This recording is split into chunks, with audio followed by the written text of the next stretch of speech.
Okay. Hey, bub.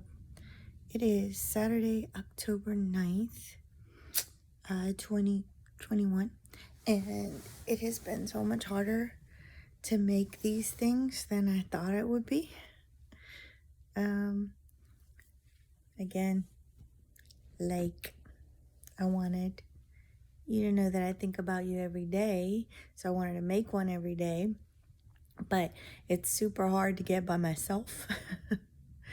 And super hard to figure out how to make this stinking thing stay up, and me not look like super terrible.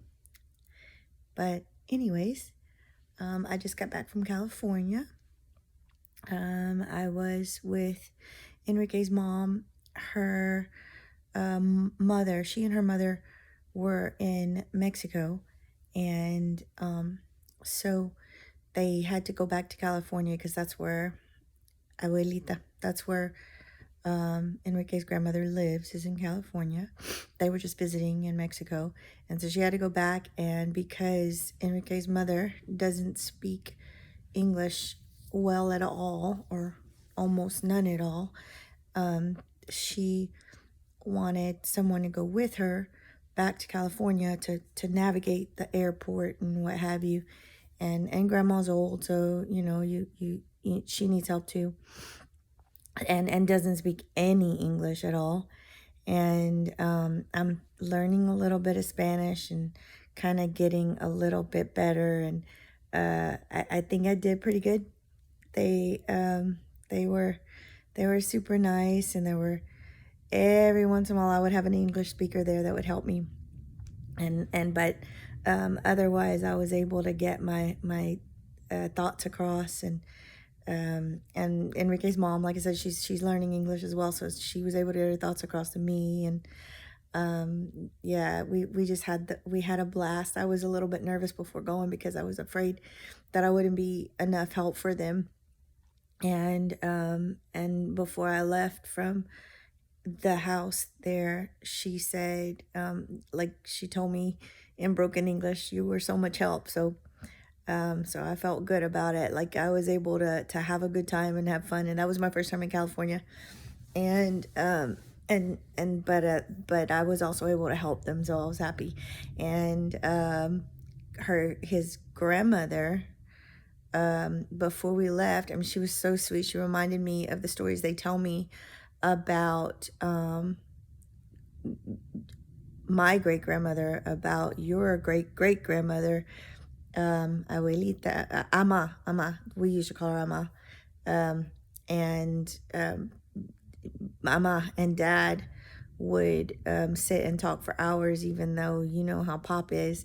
He can barely even say jalapeno without cringing. He doesn't get the accent at all, and so he never even attempted Spanish. And Grandma didn't like attempting English. I think she was kind of angry at the situation that she was put in, and so she never wanted to learn English, and he never wanted to learn Spanish. And so they would sit together, though. They tell me they would sit together for hours and just have long conversations, and it was cool. And they just loved each other. That's how I felt about Abuelita, because she would try to speak to me, and it was like Finding Nemo. She's trying to tell me something. I know she is, but that she kept trying. And she finally, like, she realized, like, I was not getting as much as it sounded like I was getting, and so she would slow down and she'd try a little bit harder to make me understand. She'd say it a different way.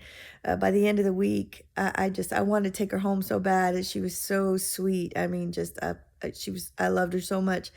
And when we got ready to go, she she told one of the cousins to tell me that she was sorry she couldn't buy me anything, at the because she couldn't go to the store. She couldn't buy me anything before I left. And I tried, like I told him, tell her that, like, her time was the most valuable thing that she could have given me, and like, that's the thing I wanted the most, and she gave me that. And I was very happy with that. And But she said, okay. And she kind of smiled and waited a little while. And then she said it again. You're like, I want to give you something. And so she took the necklace off of herself and she gave me her necklace. And I just thought it was super sweet.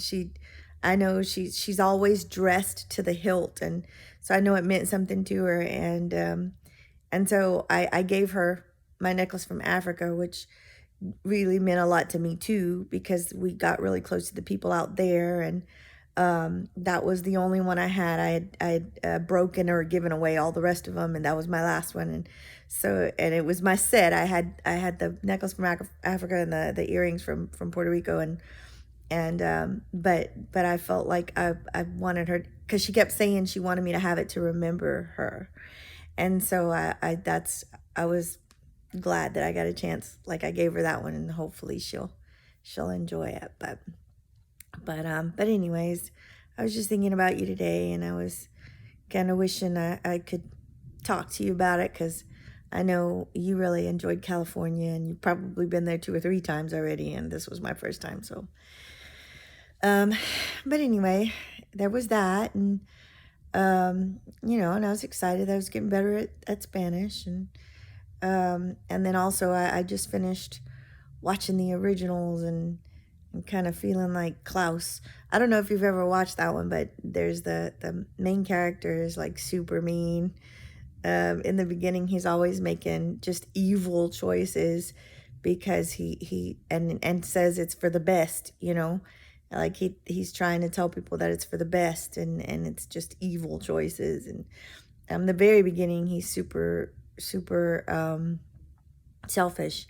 And then later on, he's making just these evil decisions, but it's because he's trying to protect the people he loves. And it's because, but he's just kind of like, he's doing the best he can, but he's just off base, even though he's saying that he's making these decisions for the people that he loves. They're just pretty bad decisions. And usually when someone is trying to be nice to him or trying to help him, he automatically thinks that they're, like, he's suspicious, and he automatically thinks that they're trying to get at him and they're trying to hurt him or whatever.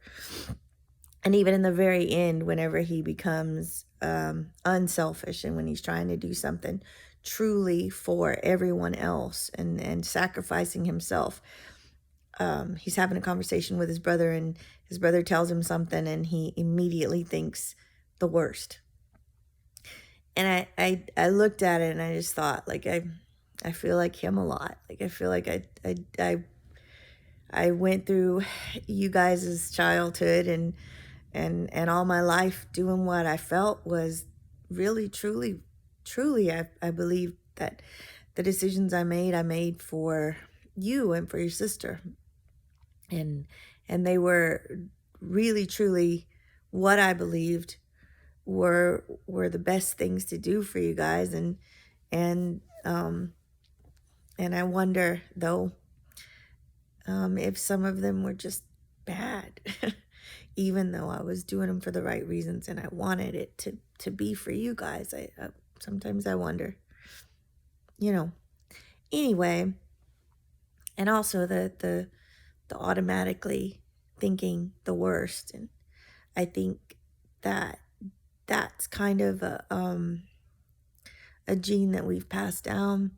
I think Pop does it, and I think I do it. And I love you, but I think you do it a lot too.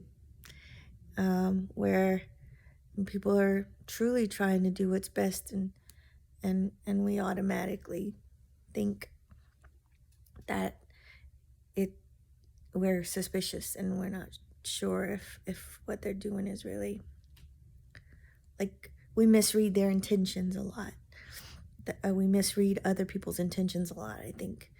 And I recognize that. And so the people that are closest to me, especially your sister, I try to like pass things by her. When the red flag goes up and it's like, hey, like, I'm thinking this, and she'll say, no, Mom, like, I really don't think they meant it that way or whatever. So I mean, I'm trying to